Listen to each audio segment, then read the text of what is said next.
Hello friends, আজকে আমরা parts of speech নিয়ে আলোচনা করব। আমরা জানি ইংরেজিতে পার্টস অফ স্পিচ একটা খুব গুরুত্বপূর্ণ বিষয়। আমাদের শরীরে বিভিন্ন অঙ্গ প্রত্যঙ্গ আছে, যেমন চোখ, নাক, গলা, কান, হাত, পা, এগুলো, তাই তো? এগুলোকে বলা হয় এক একটা পার্টস বা অংশ। সেরকম একটা সেন্টেন্সের মধ্যেও অনেকগুলো অংশ থাকে, সেইগুলোকে বলা হয় পার্টস অফ স্পিচ।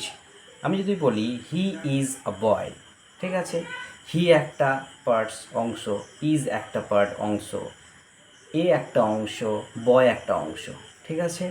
তাহলে হি কি না pronoun, is verb, a adjective, boy হচ্ছে নাউন।